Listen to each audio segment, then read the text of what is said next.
Hello, YouTubers, friends, compatriots, bootlicker, shells, desolate, search, peasants, vassals, minions, revolutionaries. I'm a useful idiot, and today I want to talk about what some have called a revolution factory for the United States. And a lot of times when we refer to NGOs or non-government organizations, we're talking about these groups who are supposedly non-profit private organizations that spend a lot of time working with governments, and they've had a big effect on geopolitical events across the globe, and particularly of note in a lot of areas there's been revolutions, including the Arab Spring, Egypt, and Ukraine. And one thing they all have in common is a group called Canvas, and this stands for Center for the Applied Nonviolent Action and Strategies. And like I say, it's a nonprofit, non-governmental, supposedly educational organization. And they grew from a Serbian resistance group called Otpor.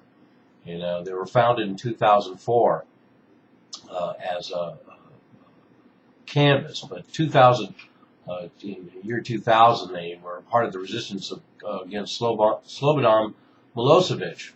And so this group was formed to essentially codify all the things that would work to topple a dictator and to revolutionize their society.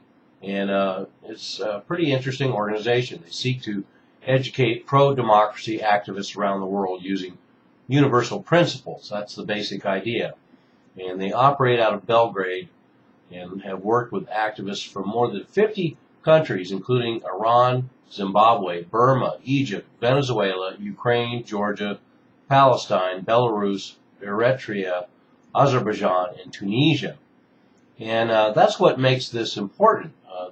Apparently this group is very effective in organizing. And in fact, as it turns out, it took them 2 years to grow from an organization of two dozen students to 70,000 members.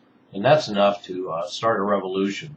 And now we have this group created out of that Canvas, a staff of 4, and then a network of international trainers. And they've gone back to all of these countries. And like I say, they have successful, and the organization even brags about this. They have successful revolutions under their belt in Egypt, and now they claim the Ukraine, and we see the same activity in Venezuela, and this group has been operating there before, and one reason why we know is because the same literature has been showing up. Official literature on how to be a revolutionary, distributed by Canvas, has shown up in Ukraine, has shown up in Egypt, and shown up in Tunisia, and shown up in Georgia, as a matter of fact, as well. So anyway, what this group does is workshops, books, DVDs, specialized courses, and these pamphlets.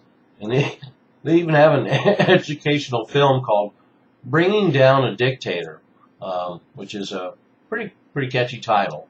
And they have joint programs, and this is where it gets murky. And one of the reasons why it's important, excuse me, to look at a group like this is because of their connections with the United States. Because it's supposedly a non-profit, non-governmental group, and everything looks kosher on the surface, but you dig a little deeper, and it becomes a little problematic, because we have this group Canvas, who has joint programs with the University of Belgrade, Fletcher School, Harvard, Johns Hopkins University, Columbia, and even Georgetown University in Washington, D.C. So that gives them very close ties, certainly with American interests. And officially, Canvas does not accept money from governments, but it's easy to funnel money into a group like Canvas using proxy groups that are backed up by the U.S. State Department and the CIA. And it's pretty well established that the CIA and the State Department funded this group when they were called Otpor back during the Serbian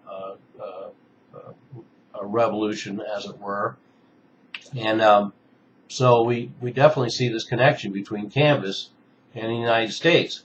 And I think some of the stuff that's come out from the organization is really pretty interesting and gives us a lot of insights into how a lot of these modern events unfold, including what has happened in the Ukraine. And the summary of their principles is, quote, power in society is not fixed and can shift very swiftly from one social group to another. It can become fragile and it can be redistributed, especially in non-democratic regimes.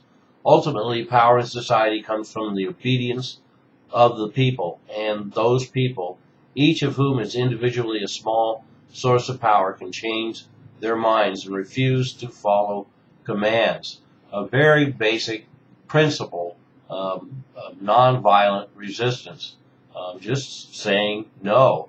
And certainly a lot of us would wish that more Americans would say that, or would be allowed to say that. But so that's pretty interesting. And then we also have one trainer who's quoted in a February 2011 foreign policy article, and he said that, quote, revolutions are often seen as spontaneous. It looks as if people just went into the street, but it's the result of months and years of preparation.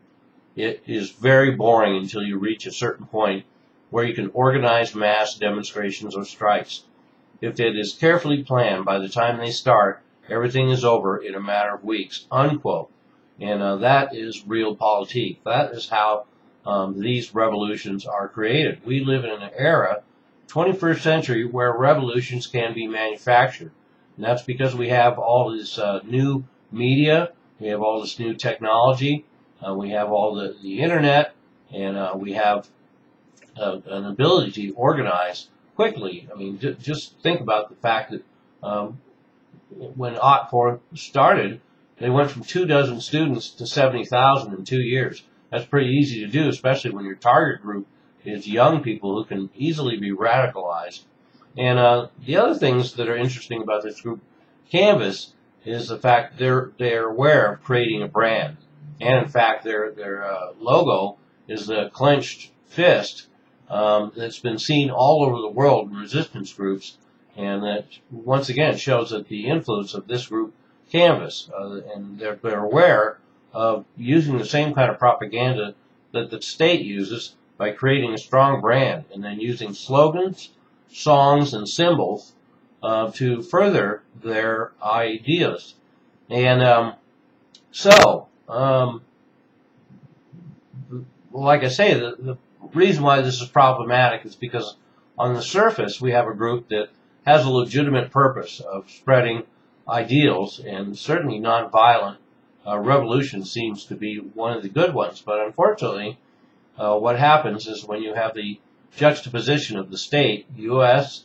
State Department and CIA funneling money through proxy groups into a group like Canvas, they become a extension of United States foreign policy, and therefore the protestations of the Russian government are true in a sense that groups like this are out there destabilizing regimes all over the world now, and the U.S. is financing them, and therefore perpetrating U.S. foreign policy, and that is a problem. So it does appear that this group is indeed a revolution factory for the United States, although there is a little bit of a gray area.